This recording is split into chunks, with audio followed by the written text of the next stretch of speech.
Hello বন্ধুরা, কেমন আছেন সবাই? আসসালামু আলাইকুম। আমাদের পার্শ্ববর্তী দেশ ইন্ডিয়া ভিজিট ভিসা কীভাবে করা হয় বাংলাদেশ থেকে, সেটা ইউটিউব এবং ফেসবুকে অনেক ধরনের পদ্ধতি সবাই শেয়ার করছে, কিন্তু আমিরাত থেকে কিভাবে ভিজিট ভিসা করে ইন্ডিয়া যাবে সেই সম্পর্কে ভালো একটা কন্টেন্ট আমি ইউটিউবে খুঁজে পাই না। আজকে আমি সেই বিষয় সম্পর্কে আলোচনা করব। অলরেডি আমি চলে আসছি আজকে অ্যাপ্লাই করার জন্য। আমি আছি শারজাহ আলমাজেস ওয়ানে, যেটা আব্দুল আজিজ বিল্ডিংয়ে তাদের বিএলএস সেন্টারটা অবস্থিত। একটু পরে বের হয়ে আপনাদেরকে সেটা দেখাবো। সর্বপ্রথম আমি ডকুমেন্টসগুলো কী কী লাগবে সেটা শেয়ার করছি। আপনার অরিজিনাল পাসপোর্ট লাগবে, পাসপোর্টের সাথে আপনার passport copy, visa copy, ID copy. এই ডকুমেন্টসগুলো মোটামুটি সব ধরনের প্রবাসীর কাছে থাকে, একটু সময় নিয়ে সেটা গুছিয়ে নেওয়া, আর কিছু না। এই 3টা ফটোকপি লাগবে এবং 6 মাসের একটা ব্যাংক স্টেটমেন্ট। এটা হচ্ছে টেন্ডেন্সি পেপার। যদি আপনি অন্য কারো, আপনার বন্ধু বান্ধব বা আত্মীয় স্বজন কারো কাছে থাকেন, তাহলে ভিসা এবং আইডি কপি সেখানে জমা দিতে হবে। এরপরে আপনার লাগবে স্যালারি সার্টিফিকেট। স্যালারি সার্টিফিকেটটা হচ্ছে যে আপনি কোম্পানিতে কখন জয়েন করেছেন, আপনার স্যালারি কত, কোম্পানি আপনাকে কি কি সুযোগ সুবিধা দিচ্ছে, এগুলো একটা পেজে লিখে কোম্পানি থেকে সাইন এবং স্ট্যাম্প নিয়ে নিতে হবে। স্যালারি সার্টিফিকেটটা আমি দেখাচ্ছি, যদি কারো প্রয়োজন হয় অবশ্যই আমি সেটা শেয়ার করব।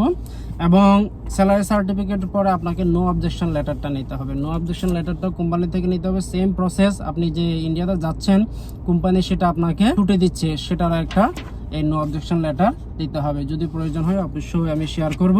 আর কোনো ডকুমেন্টস লাগবে না, এগুলো দিয়ে আপনি অ্যাপ্লাই করতে পারবেন। এখন যারা শারজাহ থেকে অ্যাপ্লাই করতে যাচ্ছেন তারা অবশ্যই এখানে সরাসরি এসে তারপরে অ্যাপয়েন্টমেন্ট নিতে হবে। 6 থেকে 7 দিনের মধ্যে আপনি ভিসা পেয়ে যাবেন। আর ভিসা কস্ট এবং কি কি প্রয়োজন আছে সেটা আমি ওইখানে ভিতরে যাওয়ার পরে বলবো। আর যদি অনলাইন থেকে নিতে চান তাহলে আপনি বার দুবাই পাবেন। অনলাইন থেকে আপনি ফার্স্টে অ্যাপ্লাই করে নেবেন, সেখানে বার দুবাই সরাসরি চলে যাবেন। শারজাহ থেকে অ্যাপ্লাই করলে একটা জিনিস সুযোগ সুবিধা কি, আপনি এখানে সরাসরি আসলেন, আসার পরে আপনার ডকুমেন্টসগুলো এখানে ওরা দেখবে, সবগুলো যদি ফুলফিল থাকে তাহলে তারা আপনাকে অ্যাপয়েন্টমেন্ট দিবে। এই সুযোগটা পাচ্ছেন যে আপনি শারজাহ বিএলএস সেন্টারে। তো আমি এখন আপনাদেরকে দেখাবো সেটা বিএলএস সেন্টারটা। এবং আচ্ছা, আরেকটা হচ্ছে যে 2x2 আপনার ফটো লাগবে, সেটা যদি না থাকে ওরা এখানে রেডি করে দেবে। আর অ্যাপ্লিকেশনটাও তারা ওইখানে করে দিবে, সেটা আমি সম্পূর্ণ ওইখান থেকে বের হওয়ার পরে আবার শেয়ার করবো আপনাদের সাথে। এই যে দেখতে পাচ্ছেন এটা হচ্ছে যে রাস্তা, আর এটা হচ্ছে যে আব্দুল আজিজ মসজিদ বিল্ডিংটা। এখানে অবশ্যই পেইড পার্কিং, প্রতি ঘন্টার জন্য 2 দিরহাম করে দিতে হবে। পেইডটা অবশ্যই আপনি এখানে বক্স করবেন। আমি যে করে নিয়েছি 2 ঘন্টার জন্য 5 দিরহাম। এই যে এখানে পেমেন্ট করতে হবে, চাইলে আপনি অনলাইনে মোবাইলের মাধ্যমেও করতে পারবেন। এখানে আসার পরে এই যে সামনে একটা গেট আছে, ওই গেট দিয়ে আমরা এন্ট্রি করব। এই যে এটা হচ্ছে যে যাওয়ার গেটটা। আর এখানে বিএলএস এর লেখাটা আছে যে কয়টা থেকে কয়টা পর্যন্ত খোলা থাকবে। সকাল 8টা থেকে 12টা পর্যন্ত, এবং 1টা থেকে 5টা পর্যন্ত, এবং 12টা থেকে 1টা পর্যন্ত আপনার লাঞ্চ ব্রেক। আমরা সরাসরি লিফটে চলে যাব। লিফটে গিয়ে ওইখানে ফ্লোরে গিয়ে উঠবো আমরা। এখানে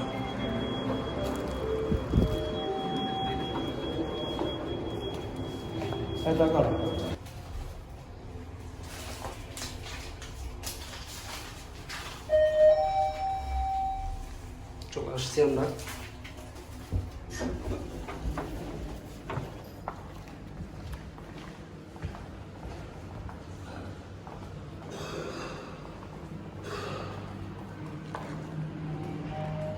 যে সামনে এটা হচ্ছে যে বিএলএস সেন্টারটা।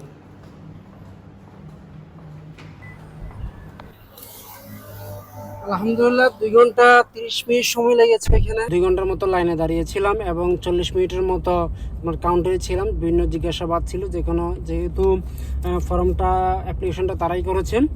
তো অ্যাপ্লিকেশন করার সময় বেশ কিছু প্রশ্ন তারা জিজ্ঞাসা করেছে, যে আমি কোন এয়ারপোর্ট দিয়ে যাব এবং কোন এয়ারপোর্ট দিয়ে এক্সিট এবং এন্ট্রি কোথায় দিয়ে হবে সেটা জিজ্ঞাসা করেছে। সেটা অবশ্যই আপনারা কনফার্ম করে নেবেন। আরেকটা জিনিস সেটা হচ্ছে যে ওইখানে কেউ আছে পরিচিত এমন একটা নাম্বার অবশ্যই লাগবে, সেটা দিতে হবে, তার ডিটেলসটা দিতে হবে। আমি গিয়ে কোথায় উঠবো সেইখানের একটা হোটেলের ডিটেলস সেটা তারা চাইছে, সেটা আমি দিয়েছি। আরেকটা হচ্ছে যে আমার বাবা মা সবাই কি বাংলাদেশি কিনা, অন্য কোনো ন্যাশনালিটি তাদের আছে কিনা সেটা জিজ্ঞেস করলো। আমার দাদা দাদি কেউ পাকিস্তানি ছিল কিনা এগুলো জিজ্ঞেস করেছে, যেগুলো তাদের নিয়মের মধ্যেই পড়ে। আমি এর আগে কোনো দেশে ভিজিট করেছি কিনা সেটা জিজ্ঞেস করলো। তো মোটামুটি এই জিনিসগুলো জিজ্ঞেস করেছে। কস্টের ব্যাপারে আসছে যে আমার টোটাল 215 দিরহাম, ভিসা ফি হচ্ছে যে 96 দিরহাম, বিএলএসএ সার্ভিস সেন্টারের হচ্ছে যে আপনার 38 দিরহাম, কুরিয়ার ডেলিভারির জন্য হচ্ছে যে আপনার 47 দিরহাম। এটা অনেক ভালো একটা কাজ করেছে, কারণ অনেকের সময় এবং গাড়ি ভাড়া বেঁচে যাচ্ছে। কারণ গাড়ি ভাড়া এবং সময় এর থেকে বেশি যাচ্ছে। 47 দিরহাম দিয়ে আপনার পাসপোর্টটা আপনার লোকেশনে চলে আসবে। আর সর্বশেষ সেটা হচ্ছে ফর্ম ফিল আপের জন্য কাউন্টার ইউজার দিবিয়া, তার হচ্ছে 31 দিরহাম সার্ভিস ফি, 215 দিরহাম আমার খরচ হয়েছে সিঙ্গেল এন্ট্রি ভিসার জন্য। আর তো কিছু বলা নাই। যদি কারো কোনো কিছু জিজ্ঞেস করার প্রয়োজন হয় তাহলে অবশ্যই আমি আপনার সাথে আছি। সবাই ভালো থাকবেন, সুস্থ থাকবেন। আল্লাহ হাফেজ।